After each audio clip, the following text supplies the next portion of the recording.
Mr. Speaker, today I rise in support of H.R. 3635, the Local Coverage Determination Clarification Act. I introduced this legislation along with Congressman Kind, which will help ensure the Medicare coverage decisions are made by qualified health experts through a transparent process that is based on sound medical evidence. Medicare administrative contractors, or MACs, play a critical role in ensuring that Medicare beneficiaries have access to needed care. However, the less than transparent process used by MACs to make coverage decisions can limit or deny patients access to necessary care. Specifically, the science that guides some of these decisions can be flawed, mischaracterized, or misapplied. The deliberations and decisions of the MACs, which should be based on medical science, are often conducted behind closed doors with little opportunity for interested stakeholders to raise issues or offer alternatives. These decisions affect millions of Medicare beneficiaries and impact crucial access to innovative technologies and services. The establishment of a clear process informed by health experts will make the local coverage determination, or LCD, process and the decisions developed by that process more sound, more transparent, and ensure accountability among MACs. These requirements are necessary to ensure that our nation's seniors receive quality health care treatment. Specifically, H.R. 3635 would improve the LCD process by requiring that carrier advisory committee meetings of the MAC are open, public, and on the record, with minutes taken and posted to the MAC's website for public inspection.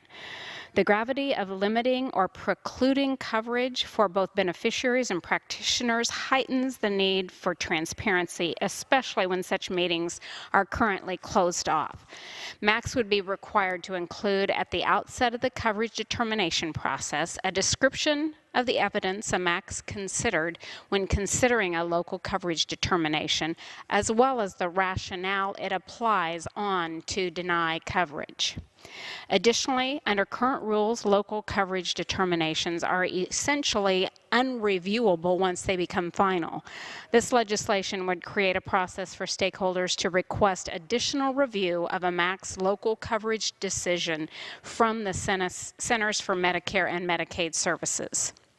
It would also require the secretaries to submit a report to Congress regarding the number of requests filed with fiscal intermediaries and carriers and the number of appeals filed with the secretary, as well as the actions in response.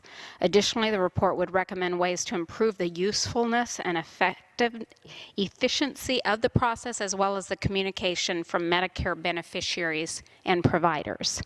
While I'm pleased that the legislation we have here today takes steps to improve the process and bring transparency to protect access for Medicare patients, we must continue to work to ensure that MACs independently evaluate the evidence of other MACs coverage decisions. Local coverage determinations should be thoroughly evaluated by experts in each local jurisdiction.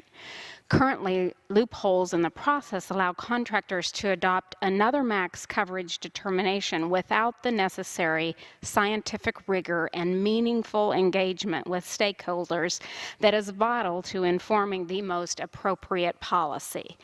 Due to regional, geographic, and population-based differences, these carbon copy LCDs may not reflect the specific geographic region they are intended to serve. Local coverage determinations should be just that, local. Put simply, what works best for one location does not always work best for another location. Applying local coverage determinations across jurisdictions has the practical effect of establishing national coverage policies without having followed the more rigorous national coverage determination process. As such, I look forward to working with my colleagues on this issue moving forward. Medicare beneficiaries deserve transparency and accountability for these decisions that directly impact their access to care. These reforms are necessary to ensure that local coverage determinations do not impede a physician's medical judgment and deny patients access to medically necessary care. By changing the LCD process, Congress can ensure that medical and scientific evidence is not used selectively to deny appropriate coverage to seniors. I want to thank Mr. Kind, who joined me in introducing this legislation. I want to ask my colleagues for their bipartisan support of this bill as we work to improve access and care for every American. Mr. Speaker, I reserve the balance of my time.